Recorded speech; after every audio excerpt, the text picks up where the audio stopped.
آج باغوں اور پھولوں کا شہر کہلائے جانے والے لاہور کی چند تبدیلیاں جو میں نے دیکھیں ان پہ بات کرتے ہیں کہ لاہور کہاں سے کہاں پہنچ گیا.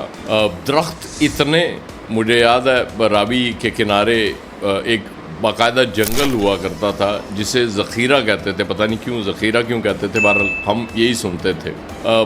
اس کے بعد ایک پبلک ٹرانسپورٹ ہوا کرتی تھی جس کو جی ٹی ایس کہتے تھے، گورنمنٹ ٹرانسپورٹ سروس.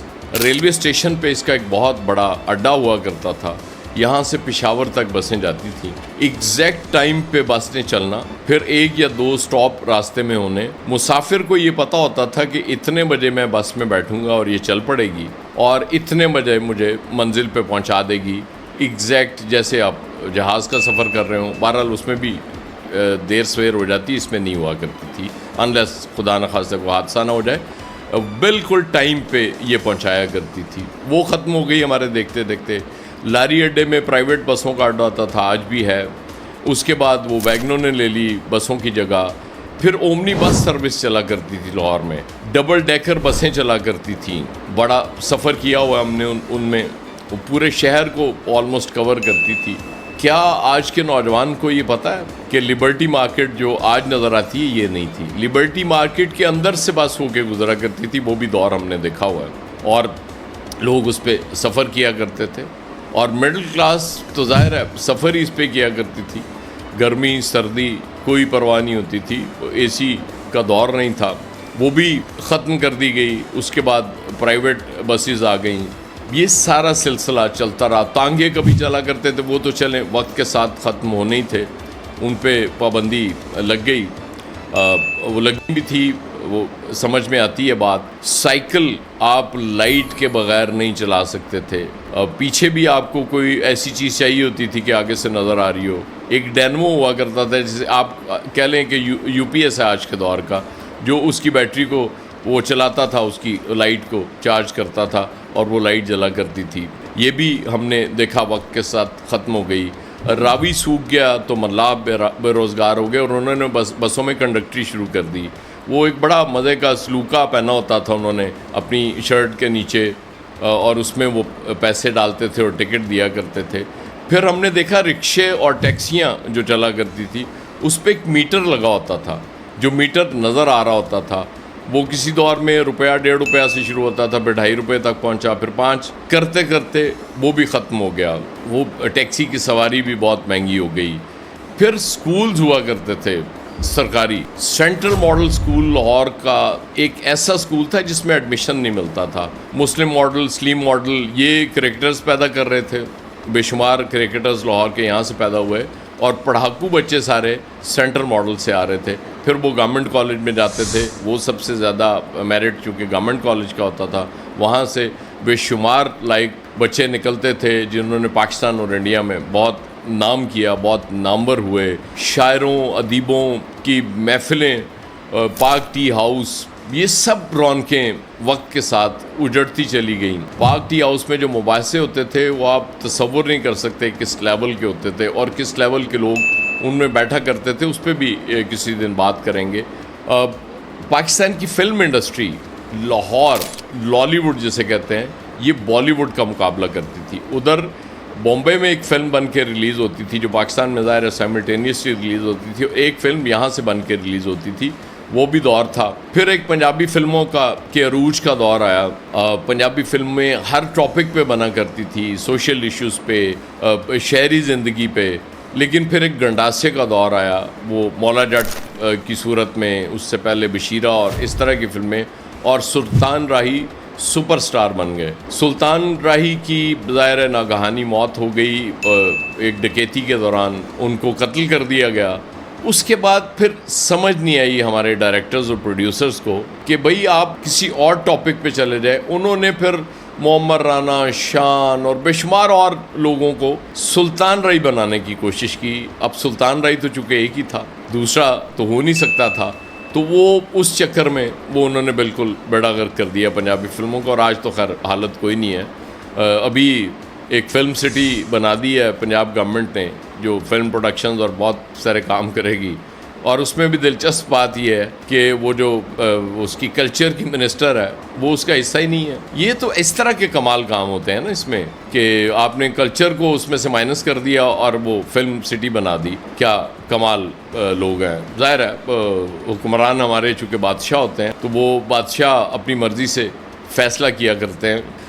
لبرٹی کا میں نے ذکر کیا تھا. انارکلی بازار کے بعد لبرٹی مارکیٹ ہی وہ ایک ایسی مارکیٹ تھی جو بہت مشہور ہوئی، اسپیشلی جب انڈینز ٹورسٹ آنا شروع ہوئے، جب کرکٹ بحال ہوئی پاکستان میں، سکھ یاتری آنا شروع ہوئے، اور پھر جب انڈیا اور پاکستان کے درمیان بہت زیادہ لوگ آ جا رہے تھے، سیاحت ہو رہی تھی، تو جو لوگ سستی چیزیں خریدنا چاہ رہے ہوتے تھے وہ انارکلی چلے جاتے تھے، اور جو افورڈیبل جن کے لیے تھی، افورڈ کر سکتے تھے، وہ لبرٹی مارکیٹ میں آ جایا کرتے تھے. اور لبرٹی کی بڑی تعریفیں ہوا کرتی تھی انڈیا میں جا کے بھی کہ لبرٹی بڑی کمال کی جگہ ہے. سرکاری اسکول برباد ہو گئے، اب وہ بھی گورنمنٹ بھی ان کو کسی کے حوالے کر رہی ہے. وقت کے ساتھ ساتھ پرائیویٹ اسکولس کی بھرمار ہو گئی. پرائیویٹ اسکولس کھلنے چاہیے تھے، میں یہ نہیں کہتا کہ پرائیویٹ اسکولس نہیں آنے چاہیے تھے، پوری دنیا میں یہ ہوتا ہے، لیکن یہ ایک بہت اس کلاس کے لیے ہونے چاہیے تھے جو بالکل ہی کہتی ہے کہ نہیں میرا تو بچہ کو بہت کوئی پتہ نہیں، بہت سپیریئر قسم کا وہ پیدا ہوا اس کو میں نے پیسے خرچ کر کے پڑھانا ہے، مفت نہیں پڑھانا. اسی طرح سے اگر وہ معیار گورنمنٹ سکولز کا قائم رہتا، آپ یقین کریں کہ ہمارے اس دور کے بے شمار نامور بیوروکریٹس وہ ٹاٹ والے اسکولوں سے پڑھے ہوئے ہیں، جو ٹاٹ پہ بیٹھ کے پڑھتے تھے، کوئی درختوں کے نیچے بیٹھ کے ان کی پڑھائی ہوتی تھی، اور وہ کمال بیوروکریٹس ہوتے تھے. آج یہ انگریزی میڈیم کے جو بیوروکریٹس وہاں سے پڑھ کے آتے ہیں، ان کی حالت آپ نے دیکھ لی کہ کیا معیار رہ گیا بیوروکریسی کا، کس طرح سے یہ یس مین بنے ہوئے ہیں، جو ان کو کہہ دیا جاتا ہے حکمرانوں کی خوشنودی ان کے آگے پیچھے، اور ان کا کوئی کام نہیں ہے. تو وقت کے ساتھ چینجز آتی ہیں، لیکن وہ پازیٹیو ہوں تو بہت اچھا لگتا ہے. مال روڈ پہ وہ ٹھنڈی سڑک اسے کہا جاتا تھا. کیوں کہا جاتا تھا؟ بے شمار درخت تھے، لیکن ترقی کے نام پہ وہ کاٹ دیے گئے. پھر جو وہ تاریخی بلڈنگز تھیں، ایک دور میں ان کو بھی گرا کے نئی بلڈنگز بنانے کا پلان تھا. وہ تو کامران لاشاری درمیان میں آئے اور انہوں نے عدالت سے جا کے یہ اسٹے لیا، اور وہ ہماری تاریخی عمارتیں بچ گئی. بھئی اندر جو مرضی کر لیں، آپ جتنا مرضی جدید بنا لیں، لیکن باہر سے وہ ایک تاریخی عمارت کی شکل تو نظر آنی چاہیے. آپ یورپ میں جا کے دیکھیں، سینکڑوں سال پرانی عمارتیں اسی طرح سے، ان کا ظاہری حالت کبھی نہیں بدلتی، اندر سے جتنا مرضی آپ بدل دیں. لیکن ظاہر ہے ہمارے حکمران ایسے آ گئے کہ انہوں نے پھر بندر بانٹ شروع ہوئی پلاٹوں کی. جب چھانگا مانگا میں وہ ایک بے نظیر خلاف نو کانفیڈنس موشن آنی تھی، اس کے بعد پھر ایل ڈی اے سے کہا گیا کہ یہ پلاٹس ہو جو ہم توڑ رہے ہیں ارکان اسمبلی. آج تک بے شمار پلاٹس لیٹیگیشن میں ہیں، وہ چل رہے ہیں، ٹھیک ہے، کوئی فرق نہیں پڑتا. درخت بے دردی سے کاٹ دیے گئے. اب اسلام آباد والے بھی یہی پیٹ رہے ہیں کہ ان کے بھی درخت بہت بری طرح کاٹے جا رہے ہیں. تو اب جو گرمی اتنی بڑھ جاتی ہے، لوگ پریشان ہو جاتے ہیں، تو اس کی یہ وجہ تو ہے. پھر ایک منصوبہ پرویز الہی نے بنایا تھا انڈر گراؤنڈ ٹرین کا، میٹرو کا، وہ جو پوری دنیا میں جس طرح سے ٹرین چلتی ہے. لیکن چونکہ اس کے بعد شہباز شریف صاحب کی گورنمنٹ آ گئی، اور وہ پچھلی گورنمنٹ کا تو کوئی منصوبہ جتنا مرضی اچھا ہو وہ تو ہمیں پسند نہیں آتا، اس لیے اس کو اسکریپ کر دیا گیا. پھر پہلے وہ بس چلائی گئی، میٹرو بس، جسے وہ پرویز الہی صاحب جنگلہ بس کہتے تھے، کہ اس کے لیے سڑکوں کو درمیان سے آپ نے بزی کرنا پڑا، جنگلے بنا کے اس کے درمیان بسیں چلانی پڑی. پھر آپ کو اورنج ٹرین کا خیال آ گیا کہ چلیں یہ اوپر والی پٹڑیوں پہ بنا دیتے ہیں تاکہ لاہور کی وہ جو چھتیں ہیں وہ نظر آ جائیں، جس ان کی قسم پرسی ان علاقوں کی جہاں پہ لوگ ظاہر ہے افورڈنگ پار نہیں ہے، وہ نظر آ جائیں.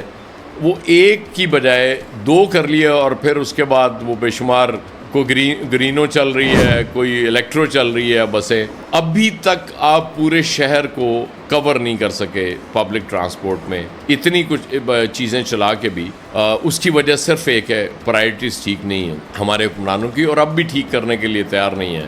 مجھے یاد ہے ایک دفعہ ہم ایک جگہ جا رہے تھے، شہباز شریف صاحب چیف منسٹر تھے، تو شوکت ترین بھی تھے، عارف نظامی مرحوم تھے، مومن علی آغا اس وقت سیکٹری انفارمیشن تھے، انہیں یاد ہوگا کہ شوکت ترین صاحب نے شہباز صاحب سے کہا تھا کہ ہمارے شہر بڑے بے ہنگم ہو گئے ہیں اور بڑھتے جا رہے ہیں، تو آپ کوئی ٹاؤن پلانرز بلائیں انٹرنیشنل، اور ان سے ان کی پلاننگ کرائیں تاکہ ہم شہروں کو ابھی سے کچھ ٹھیک کر سکیں. لیکن اس پہ دھیان نہیں دیا تھا شہباز شریف صاحب نے. اصل میں نون لیگ کا جو ماڈل ہے ترقی کا وہ میں ہمیشہ کہتا ہوں کہ مونومنٹل ہے, کہ جو نظر آئے وہ سمجھتے ہیں کہ جو چیز نظر آتی ہے اس سے ووٹ ملتا ہے. اور ایک اور بات بھی میں کہا کرتا ہوں کہ جیسے بہت سے منصوبے اس وقت بھی شروع ہو رہے ہیں, فلم سٹی ہے اور اس طرح کے بے شمار پروجیکٹس آپ کو نظر آ رہے ہیں, بازاروں کو سجایا جا رہا ہے, دکانوں کو خوبصورت بنایا جا رہا ہے, کہ گھر میں آگ لگی ہو اور آپ ڈرائنگ روم سجا رہے ہوں, یہ کچھ اس طرح کی صورتحال ہے.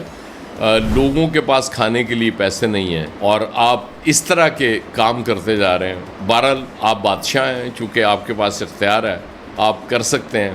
تبدیلیاں تو اور بھی لاہور میں بہت آئی ہیں, لیکن وہ پھر کسی وقت آپ سے ڈسکس کریں گے. اصل میں اس کا خیال مجھے آیا, محمود الحسن نے کل پھر ایک بڑا شاندار مضمون لاہور پہ لکھا تھا, اور ہمارا چونکہ لاہور سے عشق سانجا ہے تو پھر مجھے بھی یاد آ جاتا ہے کہ آج چلیں آپ سے لاہور پہ بات کریں. بہت شکریہ.